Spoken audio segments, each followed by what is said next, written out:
Confess this once again.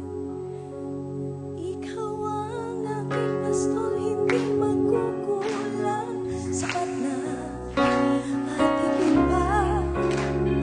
Biyaya mo'y sagana at umaapaw. Sapat na at higit pa. Sapat na sa lahat kong pangangailangan. Higit pa sa lahat kong inaasahan. Wala nang ang mahilig pa, pagkat ika'y sapat na, ika'y sapat na. Ikaw ang aking pastor, hindi magkukulang. Sapat na at higit pa. Biyaya mo'y sagana at umaapaw. Sapat na at higit pa. Sapat na sa lahat kong pangangailangan. Higit pa sa lahat kong inaasahan. Wala nang ang mahilig pa, pagkat ika'y sapat na, ika'y sapat na. Kayo naman po! Ikaw ang aking pastol, hindi magkukulang. Sapat na at higit pa. Biyaya mo'y sagana at umaapaw. Sapat na at higit pa. Sapat na sa lahat kong pangangailangan. Higit pa sa lahat kong inaasahan. Wala nang ang mahilig pa, pagkat ika'y sapat na, ika'y sapat na.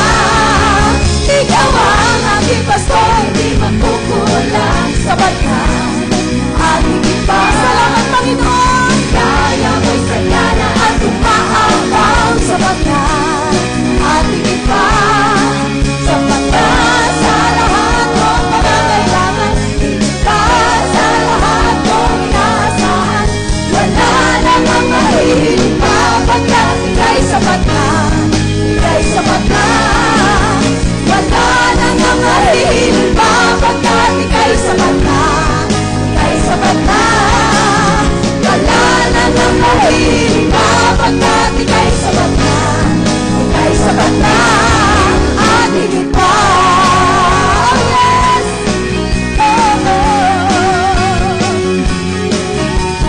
Oh, thank you, Lord. Hallelujah. Salamat, Panginoon, sa sobrang pag-ibig mo, Panginoon, sa aming lahat, O Diyos. Hallelujah. Hallelujah. Hallelujah. Patuloy ka naming sinasamba, O Diyos, sa dakong lugar na ito. Oh, dahil ikaw ay karapat-dapat. Karapat-dapat kang sambahin. Karapat-dapat kang purihin.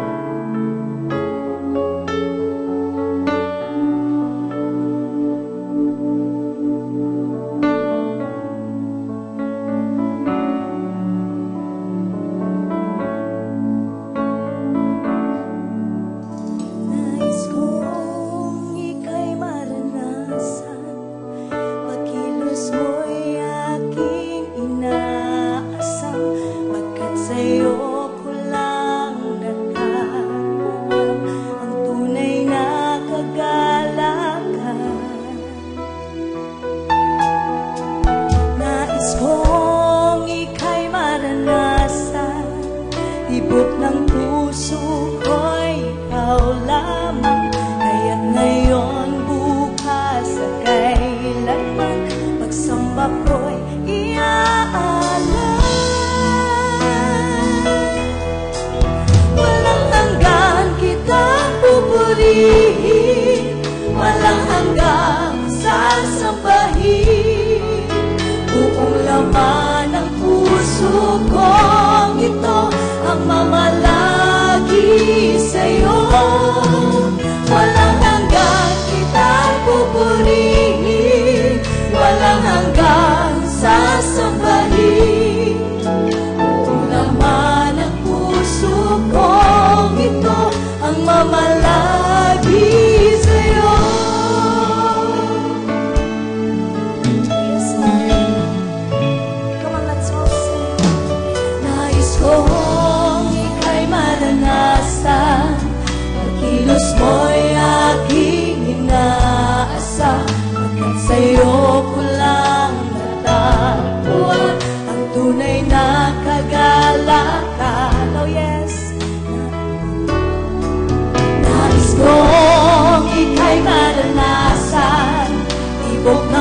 puso ko'y ikaw lamang.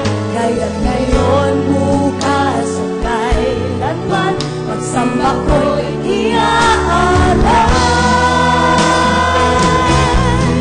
Walang hanggang kitang pupurihin, walang hanggang sasambahin.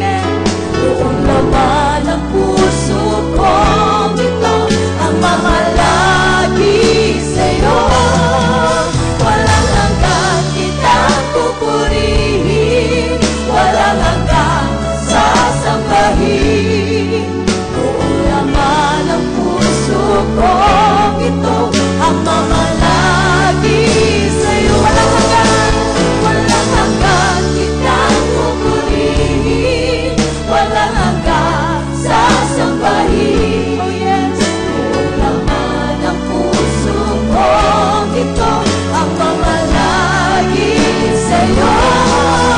Walang hanggang kitang pupurihin, walang hanggang sasambahin. Buong laman ng puso kong ito ang mamalagi sa'yo. Ang puso namin ay nagpupuri sa'yo, Panginoon. Hallelujah.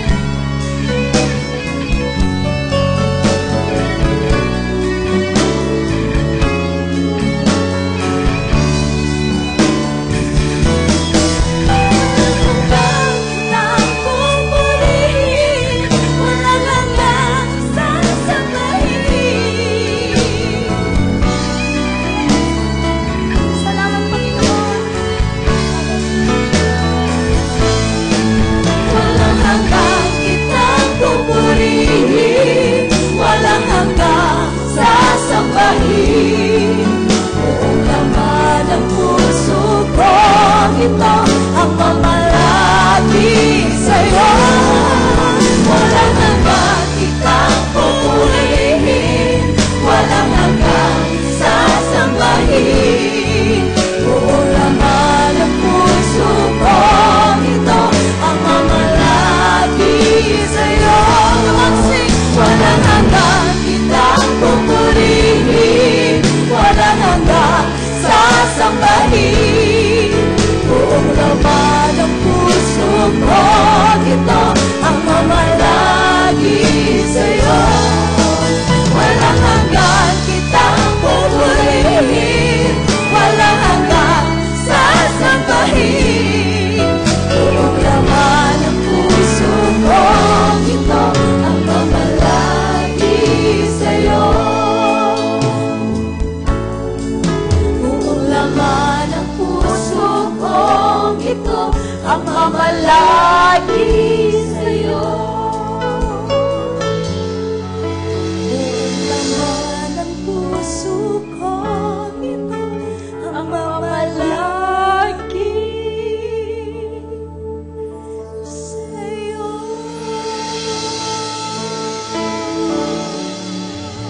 Hallelujah. Hallelujah. Panginoon, ito po ang aming awit at pangako sa iyo. Habang kami ay may buhay, habang may tinig, habang may hininga, habang buhay kaming magpupuri at sasamba sa iyo, O Diyos. Salamat po sa ginagawa mo sa aming iglesia. We thank you, Holy Spirit, for your sweet, sweet presence in this place. Nagpupuri kami sa aming puso. Tunay nga, ikaw ay Diyos na mabuti, kamangha-mangha, at laging may nakalaang sorpresa sa bawat isa sa amin. Salamat po sa iyong pagbisita. Narito ka. At alam namin, anuman ang Lord, ang bulong ng aming mga puso sa iyo. Alam namin, ngayon pa lamang tinugon mo na, O God. Father, in the name of Jesus, we cast out fear in this place. And we thank you for your sweet, sweet presence that is so pervasive in this place. We give you praise, we give you glory, O God. At alam namin, meron ka pang gagawin na kamangha-mangha sa aming pagsamba. Father, as we Study your word, anoint your servant. Speak through my lips of clay, O God. And thank you for the anointing, O God. Lord, dalangin ko ang bawat puso ay bukas ngayon upang tanggapin ang binhi ng iyong salita na nagbabago ng buhay, binhi na nagpapagaling, binhi na nagpapalakas sa bawat isa sa amin. Dinideklara namin sa oras na ito, kami ay mananagumpay sapagkat ikaw ang aming kasama, Panginoong Diyos. At salamat sa pagkilos mo sa umagang ito, kukumplituhin mo ang mga bagay na iyon ang ginawa sa aming buhay. Lord, tatapusin mo ang gawain ng dyablo at kukumplituhin mo ang aming kagalingan, kayamanan, kapayapaan at kagalakan sa oras na ito at sa iyo ang papuri at pagsamba. Ito ang aming dalangin sa ngalan ni Jesus. Ang lahat ay magsabi ng Amen! Amen! Palakpakan po natin ang Panginoon. Hallelujah! Glory to God. Good morning! Praise the Lord. Salamat sa 10. Good morning! Praise the Lord. Pwede na po tayong makaupo at inaanyayahan po namin ang mga panauhin namin na tumayo kung meron po tayong mga panauhin. Meron po ba? Meron? Yun! Glory to God! Palakpakan natin sila!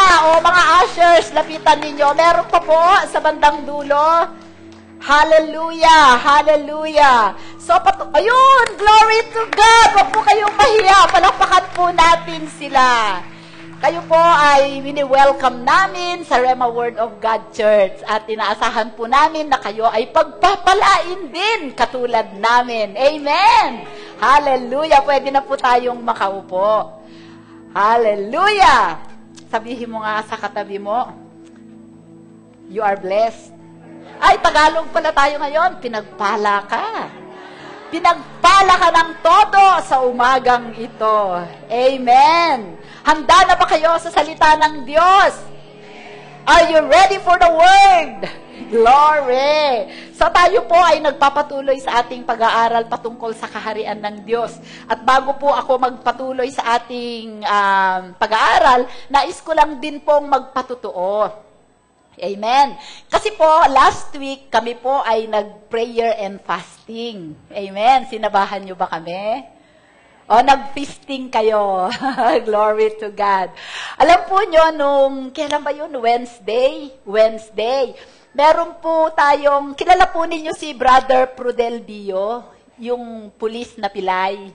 Amen? Kilala ninyo? Yun po ay pulis na na-stroke po yun. At nung na-stroke po siya, na-paralyze siya. Sabi po ng isang kapatiran natin na kaibigan niya, Pastor, ay pag-pray mo nga ito, nandito kami sa Camp Panopio. So, sa telepono ko po siya pinag-pray. Okay, so sabi ko sa kanya, tanggapin mo ang kagalingan mo, ang Panginoon ay hindi limitado ng space and time. Amen ba? At yun pong tao na yon ay nakatayo, nakalakad, at naigalaw niya ang buong katawan niya. At mula po noon ay nag-church siya sa atin sa Rhema. Dati hindi makaakyat ng hagdan, pero ngayon po ay nakakaakyat. Ito na lang isang kamay niya na ito ang medyo weak kasi hindi naman niya tinetherapy. Nagpunta siya, sumama siya sa prayer meeting namin nung Wednesday at sinabi niya sa akin na nandito siya kasi ang kanyang auntie ay comatose sa ospital ng Makati. So pagkatapos ng prayer, na-impress lang sa akin ni Lord na ipag-pray siya at i-anoint ang kanyang kamay. At i-anoint siya. Sasabi ko sa kanya, pagpunta mo sa hospital, kasi magbabantay ka, ay i-lay hands mo ang auntie mo. Dahil nasa ICU po siya, ay hindi siya pwedeng makapasok. Tama.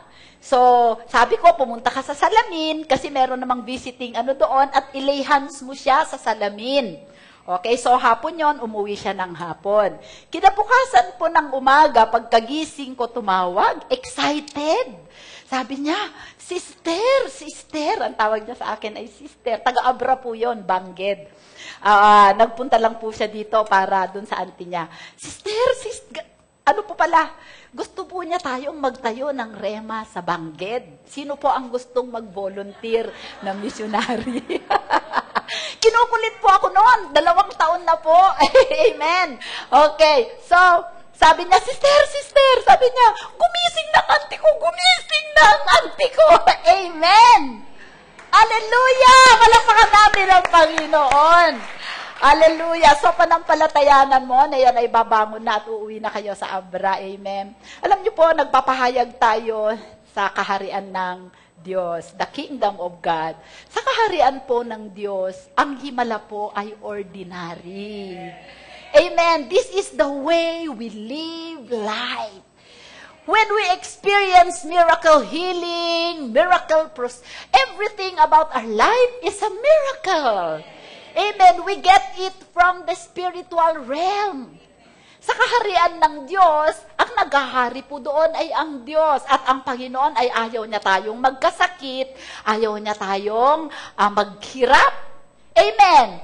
Ngunit napansin ko po, ngayon na nagpe-pray po at nag-aaral po tayo patungkol sa kaharian ng Diyos, grabe po ang atake ng dyablo sa atin. Dalawang kapatid natin ang may cancer. Sabi ko nga sa prayer group, faith project natin ito as a church. Hindi tayo papayag na meron tayong kapatid na mamamatay dahil sa sakit, sapagkat kung tayo po ay kingdom conscious, we don't have to be sick to die. Amen. When ang pakamatayan po sa mga anak ng Diyos is nothing. It's just parang being promoted to the heavenly realm. You don't feel the pain. Because right now, we are living in heaven. So, yun lang katawan natin na ito ay nag-expire, but you don't experience the pain of death because Jesus took your death. Amen. Amen. So, ngayon po, tayo po ay magpapatuloy sa pag-aaral. Sabi ko sa Panginoon, Lord, i-manifest mo ang kaharian mo sa aming kalagitnaan. Amen. Sa umagang ito, patuloy po natin, sinabi kahapon, nag-start tayo doon sa the need for us to be kingdom of God conscious. Amen. Na everything na merong dumating sa buhay natin, ako ay nakatira sa kaharian ng Diyos at ang kapamaraanan ng Diyos kung meron akong sakit ay ikiklaim ko lang ang aking healing. Amen. So, hindi big time ang mga miracle sa atin. Hindi ka mangha-mangha na tayo ay yumaman. Na in 24 hours, we can be a millionaire. Amen. Okay, sapagkat sa kaharian ng Panginoon, kapatid, we are being backed by the whole heavenly host, the Holy Spirit, the angels. Amen. Wala tayong pangangailangan na hindi na ipinagkaloob ng Panginoon. Sapagkat sa Garden of Eden, yun ang sitwasyon ni Adan at ni Eva. Bago sila nilikha ng Diyos, lahat ng kailangan nila nandoon. Amen. Bago tayo nagkaroon ng problema, ang solusyon ay nandyan na. Ngayon, ang gagawin mo ngayon ay makipagtalastasan ka sa hari ng kaharian. Because the King of the Kingdom will provide for all your needs. Amen. So, sabi natin, para magkaroon tayo so that we can press into kingdom thinking, we have to understand. Number 1, ang maunawaan natin dapat is God's creative order. Paano tayo nilikha ng Diyos? Pangalawa, ano ang layunin ng Diyos sa ating buhay? Hindi ka lang sumingaw dyan sa lupa for nothing.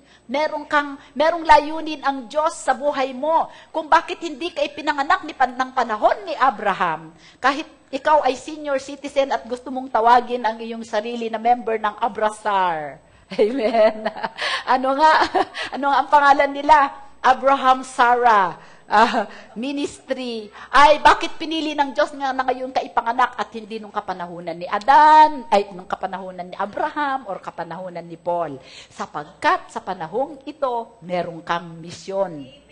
Amen. So, yan ang layunin mo. Number 3, sabi natin, kailangang maunawaan natin kung sino tayo sa Panginoon. And last week, the Lord said, I want you to know that you are a miracle and you are a miracle worker. Amen. That you are my ambassador, that you are my witness, that you are the salt of the earth and you are the light of the world. You are kings and priests of the Most High God. Amen? Ang maganda po sa atin, we have a very solid understanding and foundation of our priestly calling. Like, marunong tayong mag-worship, manalangin, mag-minister. Amen po, kumanta, lalo na tayong mga Pilipino. Pero wala tayong revelation kung ano ang ating role as kings. Ang isang hari ay naghahari. He rules and reigns by His word. Amen. So, yun ang kailangan nating matutunan. Ngayon po, na alam na natin yung God's creative order, ano yung ating layunin, sino tayo sa Panginoon, na tayo ay nabubuhay, nakatago kay Kristo. Okay. So, ngayon, ay meron tayo ngayong, kailangan natin ngayon mag-participate in restoring God's rule and reign on earth. Amen. Paano tayo ngayon makikibahagi upang maibalik ang pamamahala ng Diyos dito sa lupa? At sabi po sa Matthew 16, 15, 19, huwag na po natin buksan, nung nagkaroon ng revelation si Apostol Pedro patungkol sa ating Panginoong Jesus na siya ang Diyos. Amen. Na ipinadala ng Ama, ibinigay sa kanya ng Panginoon ang susi. Jesus gave him the keys of the kingdom. Amen. Ano ba ang key? Ang key po, ang susi ay pangbukas ng pinto. Amen. And sabi niya, ito ang pagkatayo po ay binigyan, ang iglesia po ang binigyan ng Diyos ng susi. Amen. Ano ba ang susi na yon? Peter opened the door of faith to the body of Christ. Ang pinto ng pananampalataya ang binuksan ni Apostol Pablo para lahat ng mga tao na manampalataya kay Jesus ay makakapasok sa kaharian ng Diyos at maranasan ang buhay na ganap at kasiyasiya na inihanda ng Panginoon sa bawat isa sa atin. Praise the Lord. Alam nyo, pagka nananalangin tayo, hindi pa inihahanda ni Lord yung ibibigay sa atin. Nandyan na. Aangkinin na lang natin. We just need to possess them. They have already been prepared. Wala nang gagawin ang Diyos. Tapos na ang kanyang gawain. Tapos na ang gawain ni Jesus. Naibigay na ang provision mo. Naibigay na ang kagalingan mo. Naibigay na ang asawa mo. Naibigay na ang kapayapaan mo. Amen. Okay. So, ngayon po, ano ang ating partisipasyon? Okay? So, bago tayo makapag-participate sa kingdom ng Panginoon, kailangan ma-born again muna tayo. Amen! So, kung hindi ka pa born again, ikaw ay nasa kaharian ng mundo. Amen! Wala kang awareness, patay ang espiritu mo, hindi ka nakakaunawa ng mga bagay na espiritual because the kingdom of heaven is a spiritual kingdom. It is a spiritual reality. Amen. Because if you are not born again, your spirit is dead. But if you are born again, your spirit is alive in Christ. So now, you can understand heavenly, you can understand the Word of God, which is a spirit, you can understand the ways of God. Amen. Okay, so mahalaga yon. Kailangan ma-born again ka muna.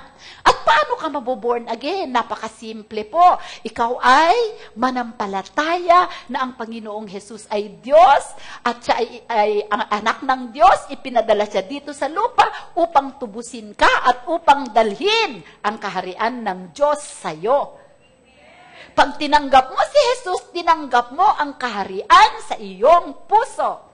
Because the kingdom of God is the Garden of Eden. Amen. So, Jesus is the bringer of the kingdom. He did not come only to redeem us. Alam niyo po, nagkataon lang na ang kasalanan ay sagabal sa magandang buhay at sagabal sa pagpunta natin sa kaharian. Kaya kailangang alisin muna yan ng Panginoong Jesus para tayo ay makapasok. Amen. So, wag tayong maging sin-conscious. Maging kingdom-conscious tayo. Amen. So, ngayon, wala na yung sagabal na yan ng kasalanan, nakapasok na tayo sa kaharian. Ngayon, kung nakapasok na tayo sa kaharian ngayon, ano ang gagawin natin? Natanggap na natin ang Garden of Eden. Amen. Alam niyo po yung tinanggap natin ay binhi. Binhi ng garden. Okay, una, kailangan malaman natin na even in Eden, Adam had to participate in God's work. Tingnan natin po sa Genesis 2, verses 4 to 5. Genesis 2. This is the history of the heavens and the earth when they were created in the day that the Lord God made the earth and the heavens, before any plant of the field was in the earth, and before any herb of the field had grown, for the Lord God had not caused it to rain on the earth, and there was no man to till the ground. Meron tayong kaisipan, we have this thinking that when God spoke to the ground, the trees and the herbs began to sprout. No. Amen. Nung salita ng Panginoon, nagsalita siya sa ground, ang sinalita niya ay binhi. He blessed the ground. He spoke to the ground. Let there be plants. Let there be mango tree. Let there be rice. Let there be corn. Whatever. Nung nangusap siya sa kalakwakan, let there be stars in the sky. Hindi kaagad nasa lupa. Hindi kaagad na umusbong. Naisip natin kaagad umusbong kaagad. Hindi pa. Amen. If you read it in the NIV, wala pa siya. God created, and when He made man, He had to get, alam niyo, when God created man, He just spoke, let us make man in our own image and in our likeness. Amen? And then what did He do? He took a clay from the ground. Amen? And then He fashioned it to be Adam. And then He breathed His breath of life. Creation is different from making. When you speak something to yourself, you have just created that thing. When you speak healing, when I speak healing to my body, healing is there. But I have to make it. I have to till it. Amen. That is what we are going to study today. Our participation in manifesting the kingdom in our life. When God said, you are rich, that moment you don't become instantly rich. You have to till it. You have to work it out.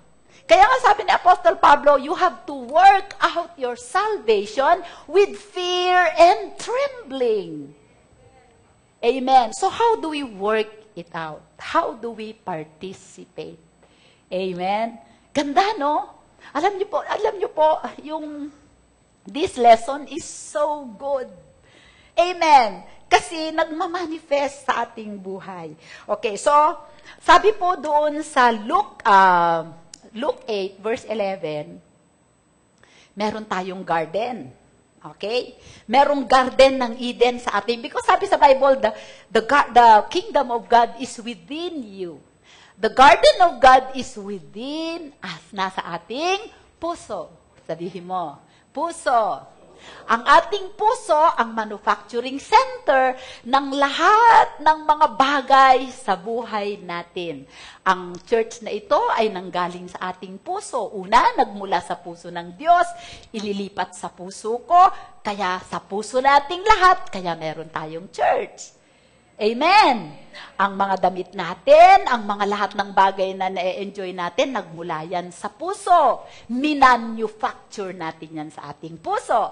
Sabi sa Luke 8:11, ngayon po, pag-aaralan natin yung our participation is to apply, ang topic ko po ngayon, apply kingdom principles. Napakarami pong principles sa kaharian na kailangan po nating maunawaan. Naalala ko, nung nag-preach si Pastor Cesar tungkol sa kingdom, dun po ginawa ko po yun na springboard ng lahat ng mga preachings ko ngayon. Sabi niya, may 4 na dahilan kung bakit hindi nararanasan ng mga Kristiyano ang kaharian ng Diyos sa kanilang buhay. Naalala pa ninyo noon? Nalaban ninyo yon? Ano-ano yung mga yon? Wala tayong pagkaunawa sa mga spiritual principles. Pangalawa, hindi natin nakikita yung kahalagahan ng participation natin sa kaharian ng Diyos. Maraming mga tao na nagsasabi that God is sovereign. Amen. Ultimately, God is sovereign over His creature, but right now on earth, God is not sovereign. Amen. Sapagkat ang mundong ito ay nasa kamay ng dyablo, ng kaaway. Amen. Ang meron lamang authority, ang Diyos dito sa lupa ay ang iglesia. Sapagkat tayo ang tumanggap ng kanyang kalooban, tayo isinurrender natin ang ating will sa kanya, ngayon tayo ang kanyang nirurule. But if you do not surrender your life and your will to the Lord cannot rule you, cannot rule over you. Tama. Pero ang assumption is that the whole church is submissive to the will of God. That's why God is ruling the church. And God expects the church to expand until the ends of the earth so that one more time He can rule and reign on earth. Amen. So, meron kang assignment. Sabi mo sa katabi mo, may assignment ka. Okay. Ngayon, pag-aaralan natin the parable of the sower. At sabi po, sa parable meron tayong, kasi kung ang ating buhay ay Garden of Eden, kailangan natin na magtanim. Amen. At pag-aaralan natin ito, dahil itong parable na ito is the mother of all parables. If you cannot understand this parable, then you will not understand all the other parables. At sabi dito sa parable na ito, the seed is the word of God. Amen. Okay. Unang tanong, bakit ang Panginoon ay kailangan niyang mangaral sa paggamit ng parables? Ano ba ang mga parables? Parabolo. Ito po ay these are stories, earthly stories with heavenly meanings or truths. Amen, na ipinapangaral sa atin. Sabi po dun sa ang Greek word ng parable is to cast alongside. Ang ibig niyang sabihin, to cast alongside. It is earthly story with a heavenly meaning. Alam niyo po, ang mga parables ay ginagamit ng Panginoon to hide and to reveal truths. Upang itago o ipahayag ang mga katotohanan. Amen. Ang parables po ay para siyang salamin. Okay? Ito ay istorya, pero ito ay nagsasalamin. Kung titignan mo siya, kung pag-aaralan mo, sinasalamin niya ang buhay mo. At pagka nakita mo yung buhay mo sa salamin, nakita mo yung sarili mo sa salamin, ang parables po ay magiging window, bintana, kung saan kailangan mo doon na dumungaw. Okay? Para mas makuha mo pa ang kahulugan. Ang kaya ginagamit ito ng Panginoon para may emotional, personal na attachment, para makita ng tao ang kanilang mga sarili at para gumawa sila ng desisyon. Kung tatanggapin nila ang ipinahayag ng Panginoon na katotohanan o tutulugan nila. Kaya nga sabi niya sa likod, those who have ears, let them hear. Those who are not sincere in seeking the kingdom of God, they will just sleep, but they will soon be judged. But those who are sincere seekers of the word, they will ponder, and they will mirror themselves, and make a decision to change based on the truth that the parables is conveying. Amen. So, wag niyong sabihin sa akin na, parable of the sower, pastora, alam ko na yan. Sayang ang umaga ko. No way. Kung ako nga, ang tagal ko ng ilang beses si Pastora Citas nga, pre-nits na ito, pero may bago pa rin akong revelation. Okay? So, tignan natin. Bakit kailangan natin? Sabi, ang salita ng Diyos, ang binhi sa ating Garden of Eden. 1 Corinthians 3:8. Basahin natin ang 1 Corinthians 3:9 pala. For we are fellow workmen, joint promoters, laborers together with and for God. You are God's garden and vineyard, and field under cultivation. Sabihin mo sa tabi mo, you are God's garden. Under cultivation. Ganda, no? Sabi niya, we are God's garden. So, yung garden ng Eden, nung tinanggap natin, nandito na yun sa atin. So, sabi ng Panginoon, you have to cultivate that. Are you cultivating it? So, sa pag-cultivate mo, yun ang sinabi kay Adan na, there is no man to till, there is no man to cultivate, there is no man to go, there is no man to cultivate it. Para linangin, para linisin, para alagaan. So, kung ang salita ng Diyos ay ang binhi sa ating Eden, kailangan natin siyang i-cultivate. At kung i-cultivate mo yan sa probinsya, kailangan mong araruhin, kailangan mo na alisan ng weeds, alisan ng mga damo. Amen. Praise the Lord. So, sabihin mo sa katabi mo uli, ikaw ay hardin ng Panginoon. Amen. Okay, so simulan natin. Mark 4, magsimula tayo sa verse 3. English tayo. Listen, behold, wow. Sabi ng Panginoon, give attention. Makinig ka. I-fix mo ang mata mo. Huwag kang tutingin sa kaliwa, sa kanan. Huwag kang magpapaabala sa katabi mo. Amen? Will you do that? Okay. Listen, behold, a sower went out to sow. And it happened as he sowed that some seed fell by the wayside, and the birds of the air came and devoured it. Some fell on a stony ground where it did not have much earth, and immediately it sprung up because it had no depth of earth. But when the sun was up, it was scorched, and because it had no root, it withered away.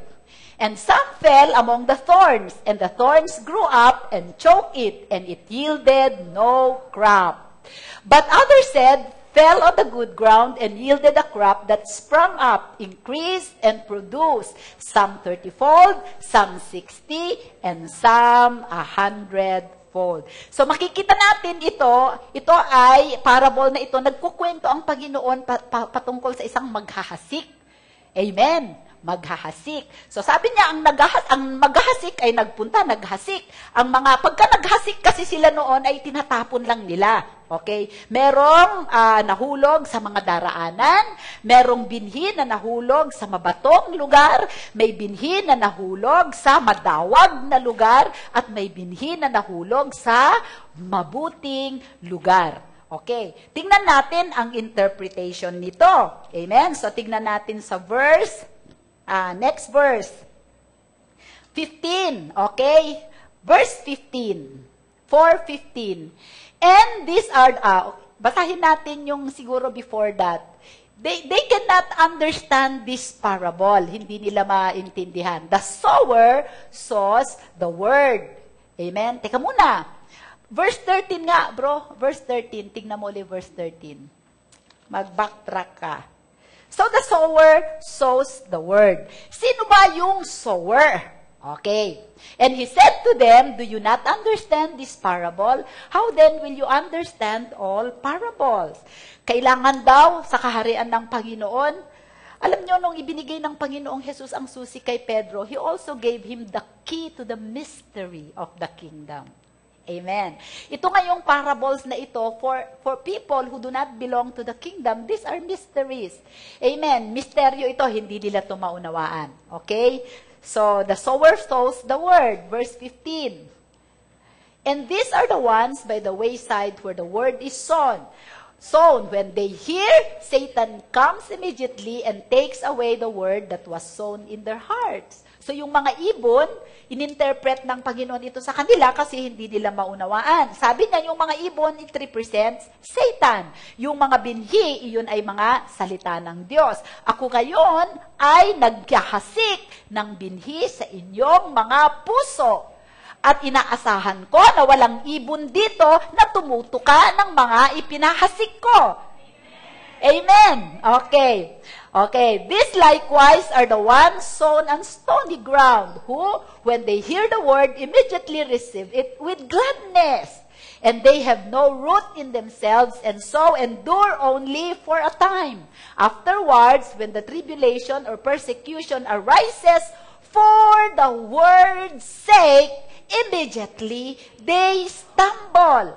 Okay, yung isa, syempre, sa daanan lang, kinuha kaagad ni Satanas. Yung pangalawa, the sower, mga kapatid, ang sower dito ay tayo. Pwedeng ang Panginoong Jesus, pwedeng ang mga preachers, pwedeng ang mga apostol, kung sino ang nagpapahayag ng salita ng Diyos. Pero, sa buhay mo, sa personal na buhay mo, when you till your own Eden, the sower is you. Sabi mo sa katabi mo, hello, sower. Sabi mo sa Tagalog, hello, maghahasik. Amen. Amen. Dito, ang sower, ang Panginoon. Ako ang sower ngayon. Pero sa buhay mo, maraming sowers na dadating. Kaya lang, maingat ka rin kung ano ang isinosow nila sa'yo. Amen.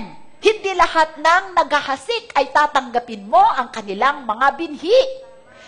Amen. Pero dito sa parable na ito, nagtuturo ang Panginoong Jesus. Yung pangalawang, ang soil ay yung mga puso natin. Amen. Ang soil ay ang puso natin kung saan nandun ang binhi ng Eden. Okay. Tatamnan mo ngayon yung binhi ng salita ng Diyos. Ngayon, kung ang puso mo ay wayside, meaning to say, indifferent, wala kang pakialam, nandito lang ako kasi naimbita ako, ba't ba ako nandito? O, immediately, wala na yung binhi. Okay? Pangalawa is the excited, emotional hearer. Wow! Praise the Lord! Acceleration! Amen! Excited siya. Pag nasa Panginoon pala, ordinaryo lang ang miracle. It's a day-to-day thing. Alam mo yon, yung inisip mo lang, Lord, ang sarap ng ang sarap ng kape. Bigla na lang may magdadala sa'yo ng kape. That is kingdom living. Amen. Kasi sa kaharian ng Diyos, ang daming nakapaligid na mga anghel. Kung ano yung desire mo, ibibigay nila kaagad. Amen. Minsan nga, hindi mo pa nasasabi, dumadating na. Amen. That is kingdom living. Okay, you expect it. Amen. You expect it. Okay. So, yun yung mga emotional hearers of the word. Excited kaagad. Pero, pagka dumating ang persecution, ang pagsubok, hindi dahil ikaw ay gustong subukin ng dyablo, kundi gusto niyang alisin ang salita na itinatanim sa'yo. Dahil alam ng dyablo, pag natamnan ka ng salita ng Diyos, wala na siyang magagawa. Amen. Alam niyo po, walang soil akong nakita dahil kami po ay galing din sa farming na families. Nagtatanim kami ng palay, ganyan. At sa probinsya ngayon, nagpa-farm kami ng corn, maliban doon sa mga manok, na sangrikwang manok. Nagpa-farm po kami. Wala pong soil na nagsabi na, huwag mo akong tatamnan ngayon. Walang soil na nagsabi na, ayokong matamnan ngayon ng corn, ha? Ayoko, ha? Walang soil na ganon. Alam niyo po, kasi as long as the earth remains, di ba? Seed time and harvest, it will never cease. Ang soil, kahit ano ang itanim mo, tatanggapin niya. Amen. So itong emotional hearer na to, dumating ang pagsubok kasi gustong kunin ni Satanas ang salita ng Diyos. Ayaw niya yan na maitanim sa mga puso ng mga tao. Okay? Now, these are the ones sown among thorns. They are the ones who hear the word, okay? And the cares of the world, the deceitfulness of riches, and the desires for other things, entering in, choke the word, and it becomes unfruitful. So, ang mga cares, ang may trabaho kasi ako, gusto ko sanang mag-church, mag-cell group sana ako, kaya lang panggabi ako ngayon, nahihilo pa ako. Kasi yung anak ko, kasi yung baby ko, kasi yung asawa ko, kasi. Ano yung mga yon? Yung mga rason mo na yun ay mga dawag, weeds. Ngayon, dahil ang daming weeds, na-choke na yung seed, hindi na siya nakatubo. Hindi na siya nakapagbunga. Amen. Kaya tignan niyo yung mga tao. 50 years na silang Kristiyano, ganun pa rin ang buhay nila. Paikot-ikot, paikot-ikot, laging wala. Negative factor sa church, imbes na positive factor. Imbes na makatulong, pabigat pa. Kristiyano naman. Kasi, sabi sa Matthew 6:33, seek first the kingdom of God and His righteousness, and all these things shall be added to you. Ang ginagawa niya, He is seeking the ways of the world. Amen. Kasi ito ang kaisipan ng mundo. Ang kingdom ng world, kapatid, is a decaying kingdom. It will surely fail. Doon sa Daniel 2 na binasa natin, yung isang bato na tumupok doon sa paa nung great image, amen? Tumama sa paa, nag-collapse yung great image. That great image is the kingdoms of the world. Amen. It will never succeed. Kung titignan mo ang kapamaraanan ng mundo ngayon, sige, pagpakasipag ka, magtrabaho ka, Lunes hanggang Linggo sa iyong trabaho, i-increasean ka ng boss mo, pero yung increase mo, kakainin lang yan ng inflation, kakainin lang yan ng tax. Amen. Anong napakinabangan mo? Wala. Sayang ang oras mo. At pagka hinanap mo ang Panginoon, inuna mo siya sa oras mo, God will see to it that your time is secured and your time will be productive. What you are earning in 1 year, you will earn in 1 day.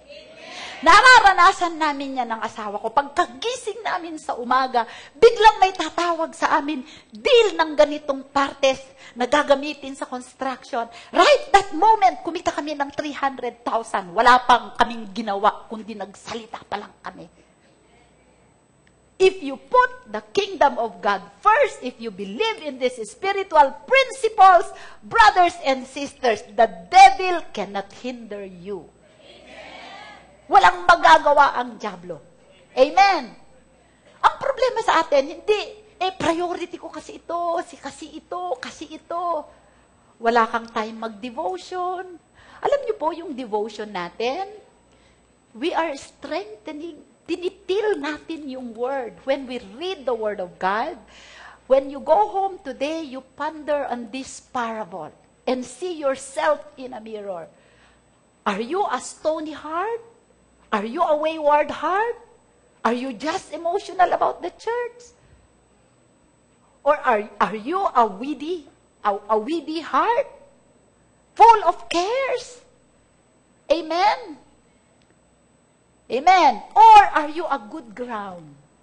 Okay. Sabi niya, dun sa good ground, next ulit tayo, balik tayo. But these are the ones sown on good ground, those who hear the word, accept it, and bear fruit, some 30-fold, some 60, and some 100. Alam niyo po, sa church na ito, ngayon, meron tayo ditong mga wayward. I cancel in Jesus' name. I cancel in Jesus' name. Amen. Pero mapansin ninyo, out of the 4 kinds of heart, isa lang ang may bunga. So sa buhay ng isang Kristiyano, na wayward ang puso, stony ang puso, at maraming weed ang puso, wala kayong bunga. Amen? Sa farming, mahalaga, the sower. Sino yung sower? Sabihin mo, ako ang sower. I am the sower. Why do I say you are the sower? No matter what I preach here, and you heard it, if you don't say it to yourself, it will not penetrate your heart. God's word is power and powerful. But your word is more powerful in your life than the word of God. Makapangyarihan ang salita ng Diyos, pero walang kapangyarihan ang Diyos ikumpara sa salita mo na sinasalita mo patungkol sa'yo. So what we do is we take the word and speak it to ourselves. That's why, sabi niya doon sa paradol, those who have ear, let them hear. Anong ibig niya? Those who have ears, let them hear. Sino dito ang walang tenga? Those people without ears are those casual hearers. Narinig ko na yan. Amen. Paulit-ulit naman yan si pastora. Ano ba yan? Alam ko na yan. Those who have ears to hear, they are the sincere seekers of God. Lord, I know this, but I am expecting a new revelation from you. Because when I get a revelation, I get a light. When I get a revelation, I get a key. When I get a revelation, I get a breakthrough. And I cannot get a revelation until I till the Word of God. I meditate it. I press it for the juice to come out. Amen.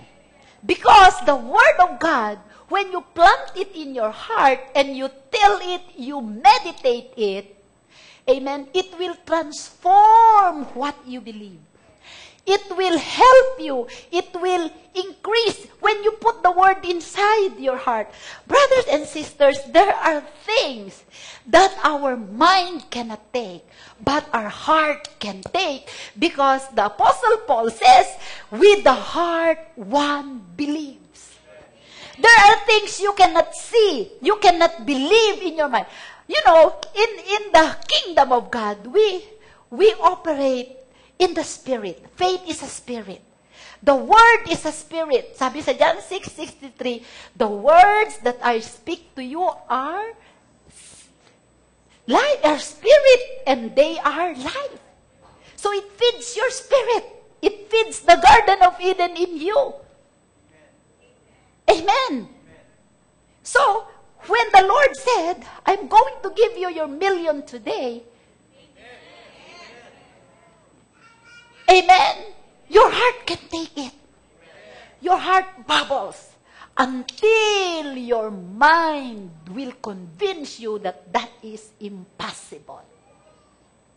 But when you allow the word to sink in, greater is He that is in me than he that is in the world. By the stripes of Jesus, I am healed. Actually, meron akong instruction kay Brother Ron when I was praying for him. Tell him, the Lord said, to go inside the closet and curse that cancer and bless his body. Because your word is powerful concerning you. Amen. Ganun tayo mamuhay sa kaharian ng Diyos. Yung word should change the way we think.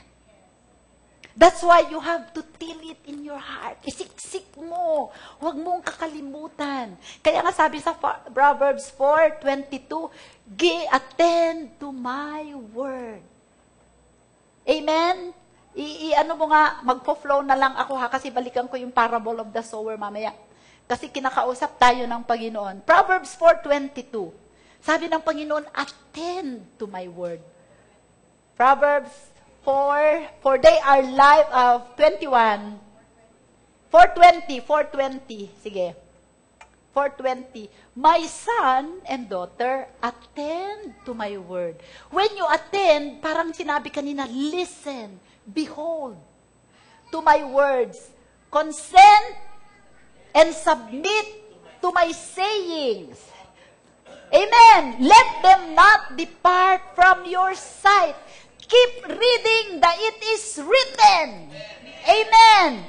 Keep them in the center of your heart. For they are life to those who find them, healing and health to all their flesh. Take it. If you are drinking your medicine 3 times a day, get this in your heart 3 or 6 times a day. Amen. Because in our brain, according to the scientists, there is a part of our brain that controls our speech. And that part speaks to all the cells in our body. So, sabi na, di ba, faith comes by hearing, and hearing by the Word of God. When you say that, you are transmitting messages to all the parts of your body, and your flesh, brothers and sisters, they have memory. Amen. Sabihin mo, I am the sower. Sower of the Word of God. Kaya pagka sinasabi mo, I am rich in this, because of Jesus, later, sa kasasabi mo yan, magbibigay ni the Lord ng ilaw. Kasi sabi nga sa Job 22:28, you shall decide and decree a thing, and it will be established unto you, and the light of God will shine your path. Ayun na, shall shine upon your ways. God will give you the way. God will give you the path. Anak, ito ang direksyon para makuha mo yung prosperity mo. Ito ang direksyon sa healing mo. Ito ang direksyon. It's still the Word. Amen. Balik tayo. Na-excite ako! Glory! Okay. Doon sa farming, sabi natin, we have the farmer who sows the word. Tayo ang farmer, okay? We have the seeds, the Word of God. The Word of God, I said, is spirit. They are life. It is a double-edged sword.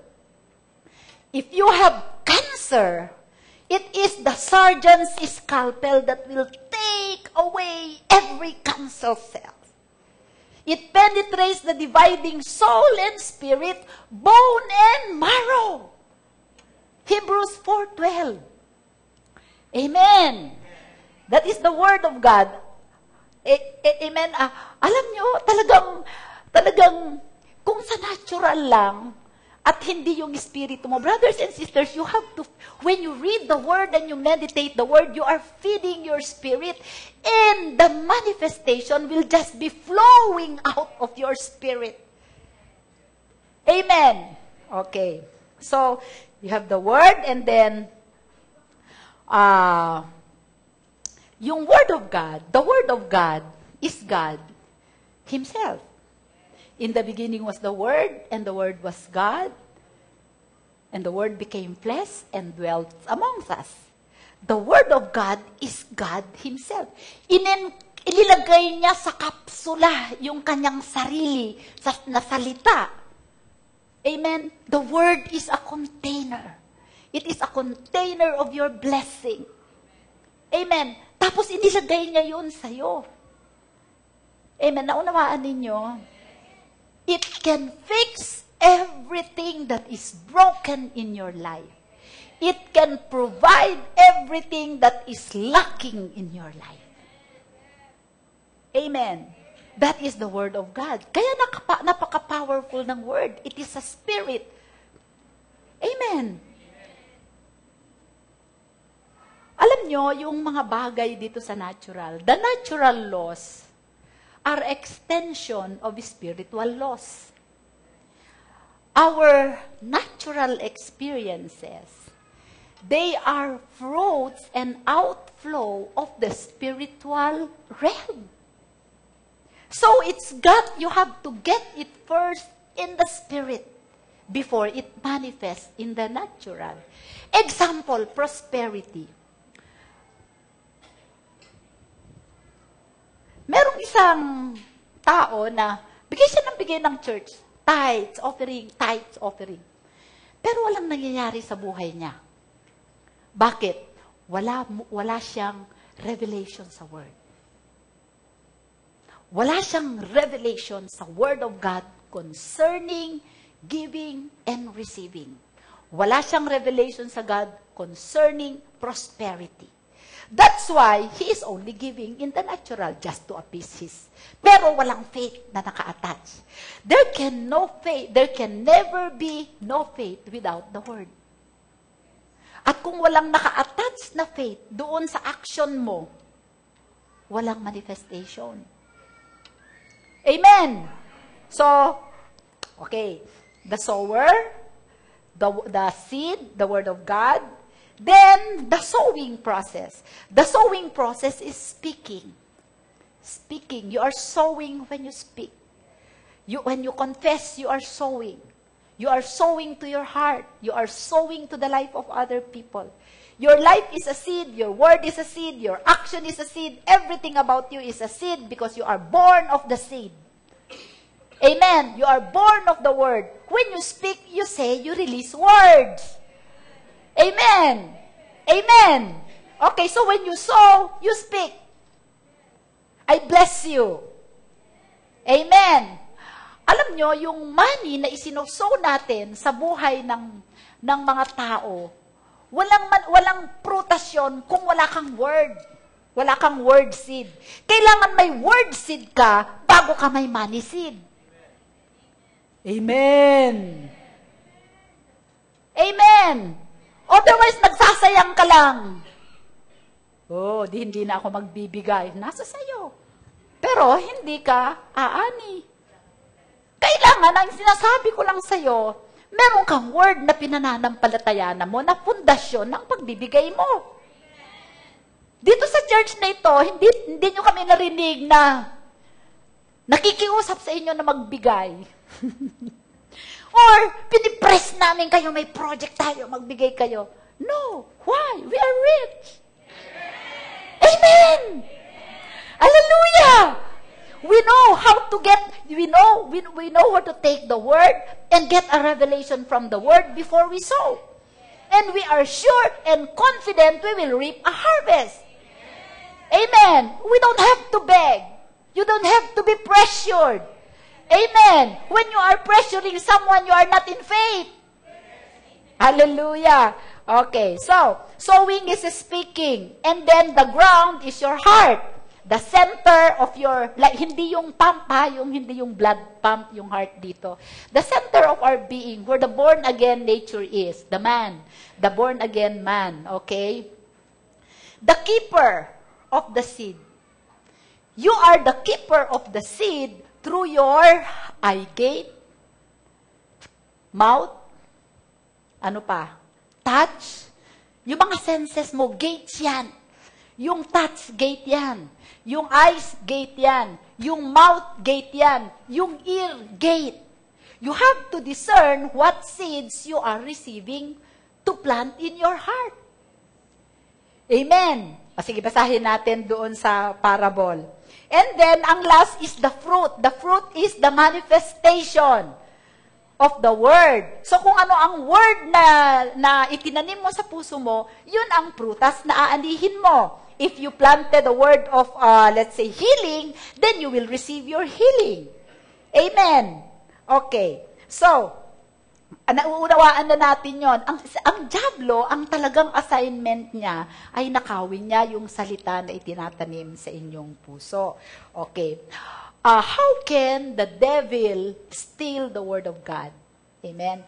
What words will the devil steal? Matthew 13, verse 19, sabi po dito, Matthew 13, verse 19, when anyone hears the word of the kingdom and does not understand it, then the wicked one comes and snatches away what was sown in his heart. This is he who receives seed by the wayside. So kung hindi natin nauunawaan ang salita ng Diyos, ang dali lang na nakawin sa atin ng diablo, tama? That's why, wag ho kayong magre-reklamo, tagal naman ng service, 1.5 oras, makinig kayo. Amen. If you don't understand, that's why we are endeavoring to make you understand the word. Amen. So that the devil cannot steal it from you. Amen? Okay. So sabihin mo sa Panginoon, thank you, Lord, that I understand your word today. Hallelujah. At saka yung attitude natin when we listen to the word of God. Sabi ni Apostol Pablo sa marami kasing mga tao dito na very casual ang attitude nila. But there are people here, they come here, they are excited. Ano kaya ang word ngayon? Wow. Lord, I'm ready to receive. Some people, they look at the preacher. Hey, si anong magpipreach ngayon? Saka na lang ako. Samaga na lang ako. Kasi si ano ang magpipreach ngayong hapon. 1 Thessalonians 2:13. Hindi po ang salita ng Diyos in itself is anointed regardless of the vessel. Amen? 1 Thessalonians 2:13. For this reason, we also thank God without ceasing, because when you received the word of God, which you heard from us, you welcomed it not as the word of men, but it is in truth the word of God, which also effectively works in you who believe. You know, when you receive the word of God, you have to have a purpose. It has to be purposeful, intentional, so that it becomes effective. Amen. Dapat intentional tayo, dapat purposeful tayo. At saka yung attitude natin, laging welcoming. Amen. Bakit si Satanas, masyado siyang concern na nakawin ang salita ng Diyos? Para bang he's doing everything just to steal the word from you. Lahat gagawin niya. Lahat, ipipressure ka niya na hindi ka makapunta sa church. In fact, ngayong umaga, nag-away pa kayong mag-asawa para kayong dalawa hindi makapunta. Konting bagay pag-aawayan ninyo. Bakit? Bakit ganun na? Kasi alam niya ang salita ng Diyos will always work because the Word of God, He put there His own faith. Amen. Gusto niya na i-discredit ang salita ng Diyos, pagdudahan ninyo ang salita ng Diyos. Ang gagawin niya ganito. Halimbawa, merong word kayo na na-receive. In Jesus' name, you are healed. Pastora naman, I am healed, nararamdaman ko, nakakapa ko pa, ang laki nga ng bukol. Nararamdaman ko pa, hindi ako makahinga. Tapos sasabihin mo, I am healed. Amen. Ang gagawin pa ngayon ng dyablo, lalo niyang paiigtingin yun. Paiigtingin niya yung mga nararamdaman mo. Magtatapon pa siya ng ibang mga sagabal sa buhay mo. Wala ka pang pera, wala ka pang sasakyan, walang mag-aalaga sa anak mo, hindi ka makapunta dito, paralyzed ka, wala kang magawa. Bakit? Gusto niyang nakawin yung salita. Para number 1, i-discredit niya ang Panginoon. Na, hindi totoo yung salita, pagdudahan mo yung salita, magkaroon ka ng fear sa puso mo. Tapos, syempre, dinadagdagan niya yung pressure sa'yo, magpapanik ka. Pagka nagpanik ka, ang ine-expect ng dyablo, magsasalita ka ngayon about the word that you have just confessed. You will speak something against the word that you have just received. Because your word is more powerful concerning you rather than the word that you heard. Amen? So, ganun lagi ang style ng dyablo. Alam niya na epektibo yung salita. Kaya, alam niyo si Daniel, nung itatapon sila sa fiery furnace, anong ginawa nila? They heated the furnace 7 times. Amen. Diba? Bakit? Pagka ihinit mo ba yan ng 7 times? Ano ang diferensya na yung may furnace ka niya? Ba't kailangan mo pang ihit ng 7 times? To intimidate you. Amen. I-intimidate kayo ng dyablo. Gagamitin niya ang mga anghel niya para magpakita ng vision sa'yo. Lilipat na ako sa Rema. Grabe. Natututo ako salita ng Diyos. Tapos sa gabi ngayon, na naginip ka ngayon, lumabas si Virgin Mary. Huwag.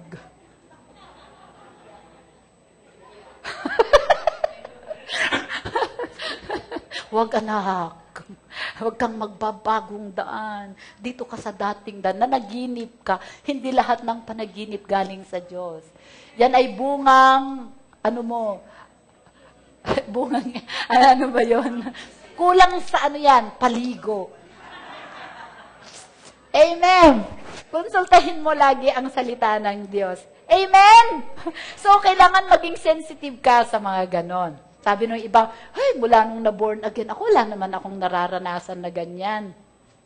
Kung na-born again ka sa ibang church, pero kung dito ka sa Rema na-born again, na talagang pinupukpok sa salita, mag-expect ka ng persecution. Hallelujah! Hallelujah! Okay. Alam niyo po, kailangan maging focus tayo. So when you say we fix our eyes on Jesus, we fix on His Word. At napakabuti ng Panginoon dahil binigyan niya tayo ng 66 na kaban, ng binhi ng salita. The Word of God, your Bible, you have 66 books. You plant it in your heart. Hindi ninyo siya ilalagay sa ibabaw ng TV o coffee table, magkakape kayo. I love my Bible.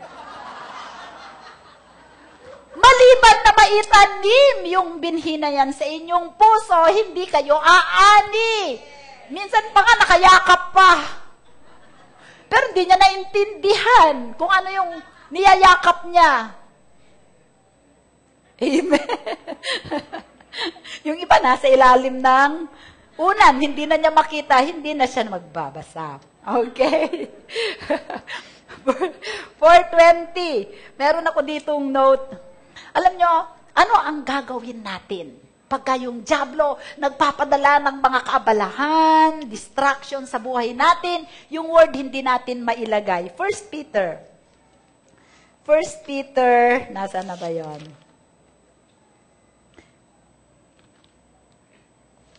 Resist the devil, sabi niya, and he will flee from you.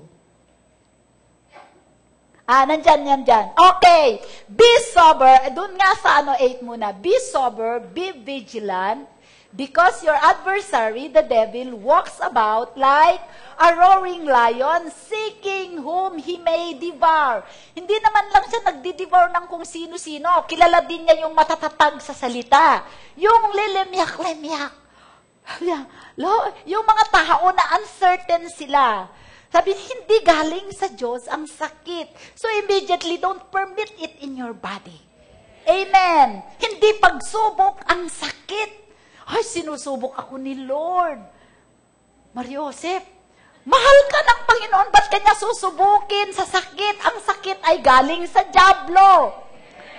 Amen. Okay. So, ipinadala ng Panginoon ang sakit para turuan ako sa Kanya. Hindi ang dyablo ang tagapagturo natin. Ang tagapagturo natin ay banal na espiritu. So, don't be deceived. Amen. That's why you have to know your Bible. Amen. Okay. Resist Him. Ano ang resist sa Tagalog? Pigilan, supilin mo siya, pigilan mo siya, resist Him, steadfast in the faith. Where do you get your faith? The Word. Steadfast. When God said it, it is a law. And a law is something that is set, that is laid down, that will not change. Spiritual laws, even natural laws, they don't change. They are permanent. The law of gravity, lahat ng itatapon mo pataas, siguradong bababa. When God releases a word from His mouth, it becomes a law. He cannot change it until He says another word. But God is finished. He's speaking to us through His Holy Spirit. Amen? Resist Him, steadfast in the faith, knowing that the same sufferings are experienced by your brotherhood in the world. Amen. The fight is not against sickness. The fight is not against poverty, because that has already been dealt with. Natapos na ng Panginoong Jesus yan. Ano ang fight natin? We fight the good fight of faith. We have to remove those traces of unbelief in our hearts that the Word of God will not work. It will work. The fight is the good fight of faith. What is the good? Why is it good fight? Because we already won. Because the healing is you resist the devil from pressuring you to speak against the word that you have already sown in your heart. Huwag mo nang bunutin sa maling declaration mo. Ninenegate mo. Lord, I am healed in the name of Jesus. Bukol, tinutunaw kita. Diablo, lumayas ka. Tapos sinabi ng doktor, ay sir, mukhang tumaas yung inyong ganito na ganito. Tumaas yung ano ko? Back to zero ka. O itil mo na naman. Amen. That's why when you are angry, when you are anxious, when you are doubtful, when you are nervous, when you are hungry, when you are upset, don't open your mouth. Parang nung sinabi ng doktor sa akin, pag hindi ka nagpa-opera sa puso, mamamatay ka. Next week, magpabook ka na sa Philippine Heart Center. Kami ni Brother Ton nandun, hindi kami magsasalita. Ba't kami magsasalita? Alam namin, powerful yung sasabihin namin. We stayed there, we're not talking, not even to one another. Kasi huwag kayong magsasalita. Kung hindi tama yung sasabihin. That is resisting the devil. Resist. Don't allow him to pressure you into saying something against your faith. Amen. Huwag nating iisipin, nakafocus ka dun sa sakit. Hindi. Mag-focus ka sa word. Mag-focus ka sa Panginoong Jesus. Mag-focus ka sa pag-ibig sa iyo ng Diyos. Mag-focus ka sa ginawa ng Panginoong Jesus. Keep on saying the word because when you keep on saying it, the angels are working on your behalf. They are bringing your healing to you. Amen. Those are spiritual principles na kailangan lagi nating ginagawa sa kaharian ng Diyos. Lasenggo ang asawa mo, nagda-drugs. Speak good things about your husband. I have the best husband. Amen. He is the most productive husband. Amen. He is the ideal husband. Ideal for my children. Sooner or later, ganun na siya. Yun ang tinatawag natin, resist him. Instead na murahin mo siya, instead na, yun ang pagre-resist natin. Di ba mas mahirap yun?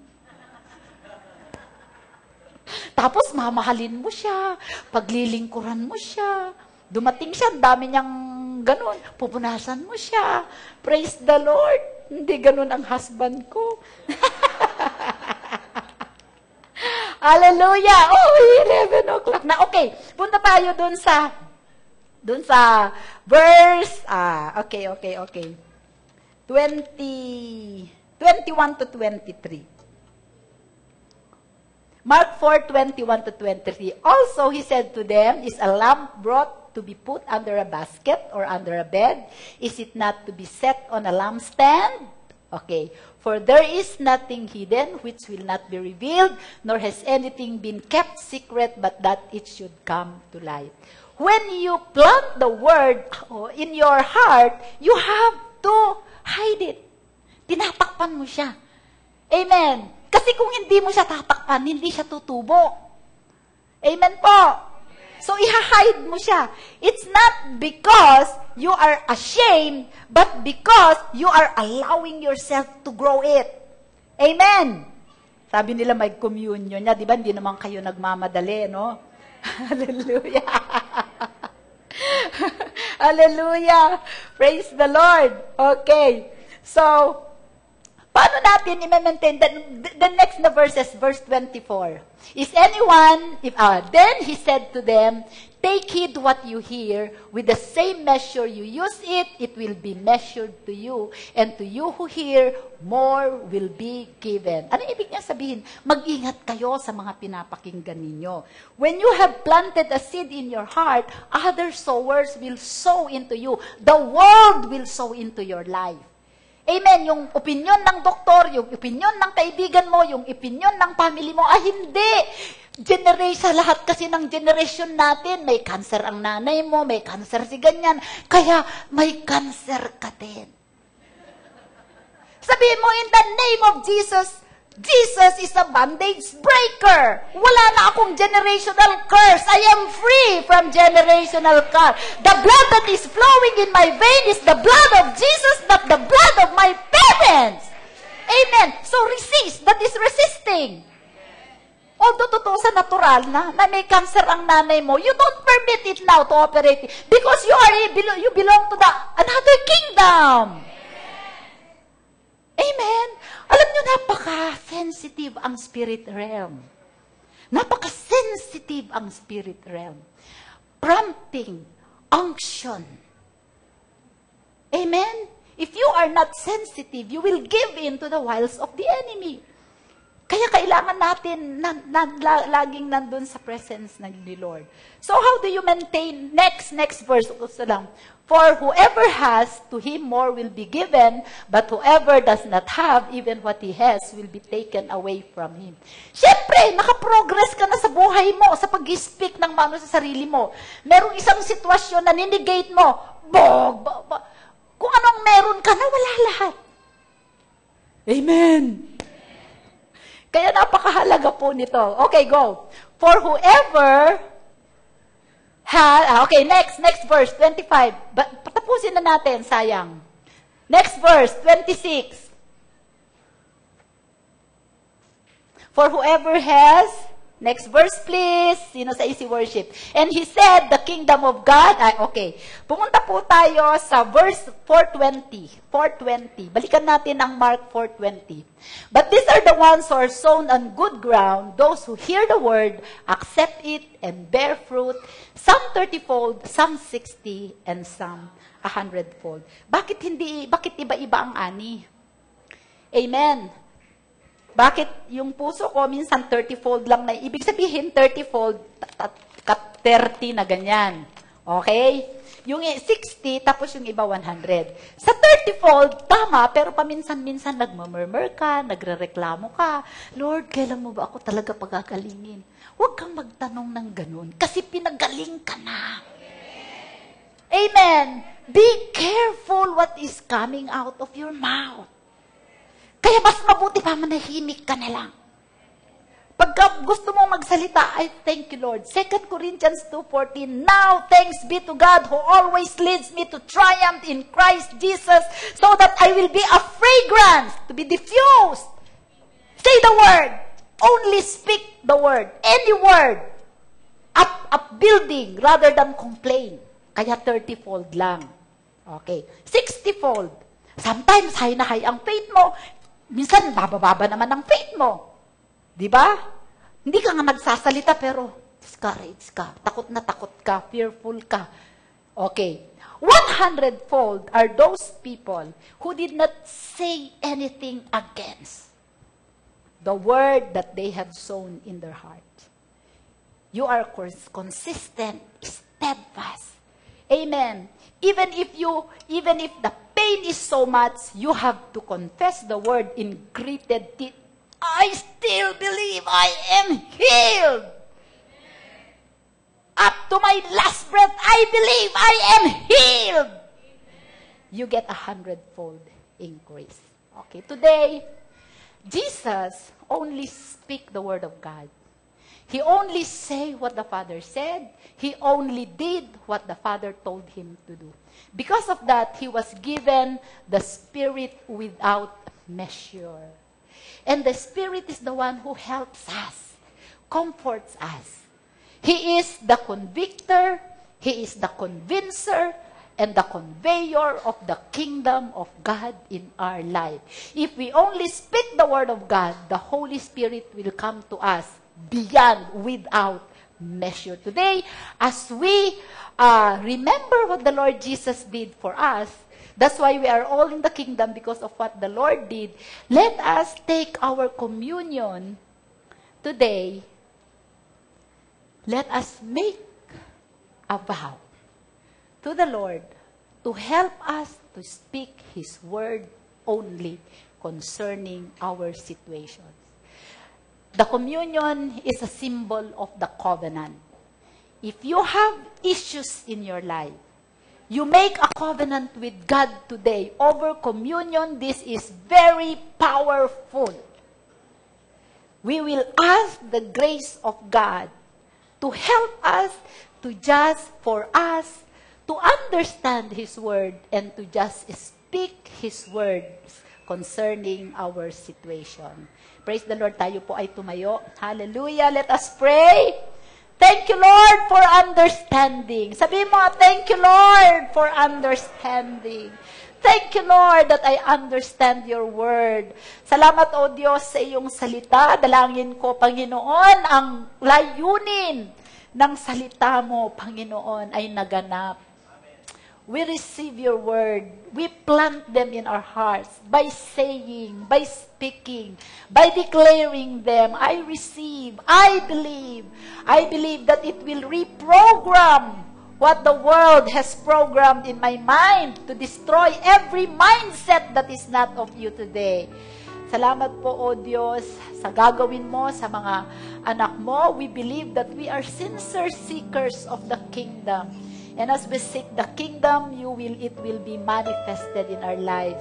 We thank you for the miracle healings, for the miracles, for the breakthroughs, O God, for the uplifting, pinagkakaloob mo sa bawat, for the strength, Panginoon, for special abilities, for the grace, O God.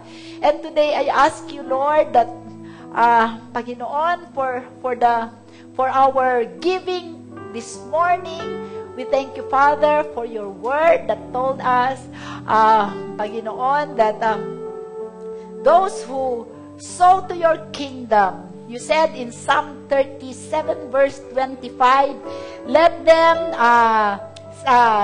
say continually, hallelujah, those who favor your righteous cause will be prospered in the name of Jesus. Those who will commit themselves to kingdom advancement, they will prosper, O God. And we thank you as we give today.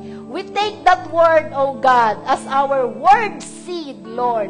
And we will know that whatever we will give today, you will prosper. In Jesus' name we pray. Amen. Sige po, kumuha kayo ng communion elements. Tapos, let us just make a covenant with God today concerning His word. Pwede na rin po ninyong later, pagkatapos po nating mag-communion, ibigay yung inyong mga offerings.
Sa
paniniwalaan natin kung may mga karamdaman tayo, natanggapin natin ang healing natin. Amen?